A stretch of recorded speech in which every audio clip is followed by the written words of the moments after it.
Jason Lee, 임자이스다 리. 학창 시절부터 가장 따라가고 싶은 선수였다. 내가 살아남기 위한 길을 보여준 분이다. 박지성을 향한 전북 시절 이재성의 헌사에는 그가 어떤 선수로 성장할 것인지에 대한 그림이 담겨 있었습니다. 손흥민에게도 그랬지만 축구를 좋아하는 한국의 92년생들에게 박지성은 아이돌이자 롤모델이었습니다. 모두의 캡틴이 은퇴하고 많은 시간이 흘렀습니다. 공미이지만 엄청난 수비 가담과 팀플레이, 그리고 가장 필요할 때 터져나오는 득점으로 이재성은 오늘 거함 바이언을 침몰시켰습니다. 이 득점이 눈부셨다면 8개의 리커버리와 6개의 인터셉트, 그리고 3개의 클리어링은 아름다운 축구였습니다. 즉, 그는 득점뿐 아니라 축구 자체로 바이언과 온 몸으로 부딪혔습니다. 모두가 좋은 사람으로 지칭하는 이재성은 도대체 어떤 사람이고 바이언의 경기에 왜 한 남자의 인생이 전부 담겨 있었을까요?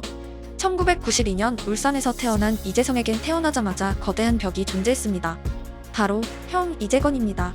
세상의 모든 동생들에게 그렇듯 운동으로 형은 슈퍼맨 같은 존재였고, 옥동초, 학성중, 학성고, 고려대로 이어진 이재건의 축구 인생은 실크로드였습니다.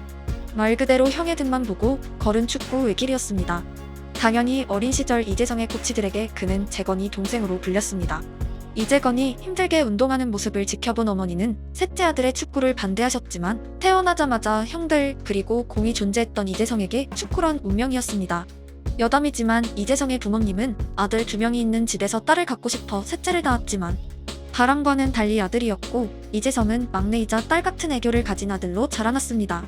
역시 집에서 애교쟁이 막내였던 손흥민과의 조합은 남자 둘이서는 보기 드문 뽀뽀하는 사이로 이어지기도 했습니다. 네, 지금 들어왔어요, 저. 저기 다 쓸게, 민아. 괜찮나? 아니, 마음이 아파. 잘 쉬라. 좀 쉬어라, 좀. 나 뽀뽀랑만. 떠난다. 뽀뽀랑만. 손흥민이 U17 대표팀에 승선하고 10대의 나이로 함부르크와 계약하며 한국 축구 선수로 누릴 수 있는 최고의 엘리트 인생을 살았다면 이재성은 동나이대의 슈퍼스타가 아니었습니다. 그는 청소년 대표팀에 차출되지 못했고 경력 또한 프로가 아닌 고려대 진학으로 이어졌습니다. 기성용, 이청용 시대 이후 많은 10대 선수들의 프로 러쉬는 익숙해졌지만 이재성은 거기에 속하지 못했고 92년생들 가운데 분명 그의 재능은 빛나지 않았습니다. 특히 그는 일반인과 비교해서도 왜소한 체형이었고 파워는 언제나 숙제였습니다. 박지성이란 이름이 왜 그에게 살아남는 길을 보여준 사람인지 알 수 있는 대목입니다. 정확히 명지대 박지성이 들었던 모든 단점들, K리그 계약이 이뤄지지 않던 시절과 닮아 있었습니다. 최고의 탤런트는 아니었지만 대한민국 7번의 등을 보며 축구의 모든 영역에서 성장하던 고려대 이재성은 놀랍게도 2014년에 전북과 계약에 성공했고, 이듬해 K리그 영플레이어상과 베스트 11을 동시에 수상했으며 그 2년 뒤 리그 MVP에 오르는 대반전을 선보였습니다. 말 그대로 늦게 출발하여 국내에 있던 또래 대부분을 추월해버렸고 연령별 대회 전부에 탈락했던 그의 이름은 어느덧 A대표팀에 새겨졌습니다.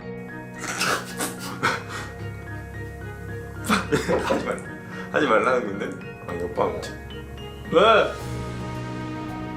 아 과자 없다. 두들기지 마. 이재성이 학생고 시절 마주쳤던 동갑내기들과 결국 성인 대표팀에서 조우한 것은 만화의 한 장면이었습니다.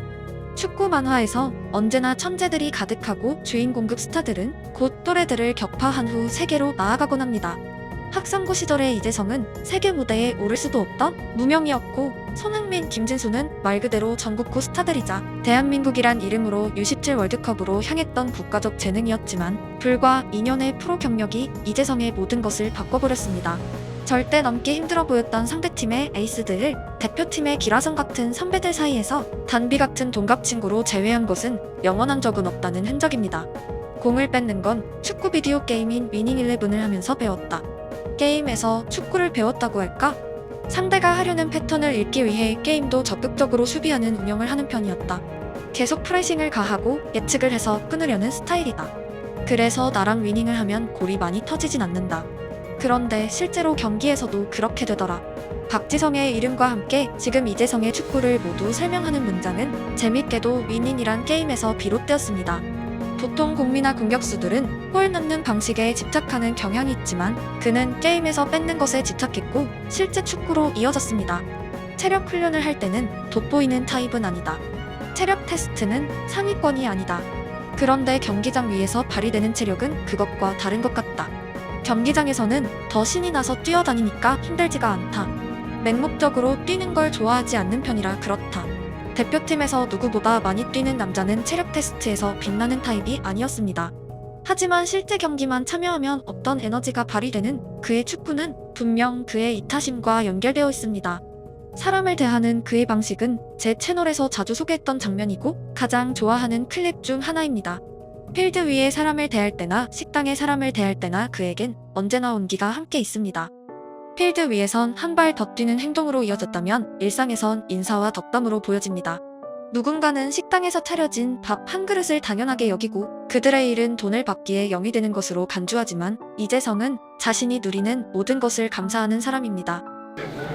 밥업. 인사드려야죠. 안녕하세요. 안녕하세요. 안녕하세요. 네, 새해 복 많이 받으세요. 새해 인사를 왜 그냥 4월에 인사를 새해 때 처음 가니까. 아니 밥은 어떻게 먹고 왔어? 밖에서? 그냥 오면서 그냥 과일 먹었어요. 진짜? 저녁 맛있는 거 준비 주잖아요. 아니 저녁 먹으면 맛있게 먹었고. 재성 씨, 네. 그릭 요거트 만들어 줄 테니까 여기서 바나나랑 먹어. 동네 그릭 요거트 빨리 준비해. 그래놀라랑. 알겠어. 여기 앉아서. 감사합니다. 앉아서. 또 챙겨주시는 건 또 먹어야죠. 이재성은 결코 주인공이 되려 하지 않습니다. 대표팀의 고참이지만 후배들 위해 군림하려 하지도 않습니다. 그저 자기가 얻어먹은 음식이 동생에게도 전해졌는지 걱정하는 동네 형 같은 사람입니다. 좋은 거지. 보니까 또 안 그래도 공항에 팬분들 많이 나와주셨더라고요. 그래서 나 깜짝 놀랐어. 내 뒤에 또 다른 선수가 오나? 민재가 오나? 강인이가 오나? 이 생각이 안 그랬더니 이제 강인이가 뒤에 온다고. 그 기다리는 걸 내가 보니까 아니겠죠. 근데 민재는 먹었나? 민재도 챙겨줘야죠. 아니요, 저는 개인적으로 과소평가라고 생각하지 않고요. 저는 이 나라를 대표해서 뛰는 것만으로 너무나 감사하고 영광스럽게 생각하고 있고, 또 저는 제 위치에서 제가 할 수 있는 걸 해야 되는 거고, 또 다른 선수들은 다른 선수들의 장점을 경기장에서 펼친다고 생각하고 있기 때문에 제가 과소평가라고 생각하지 않고 있습니다.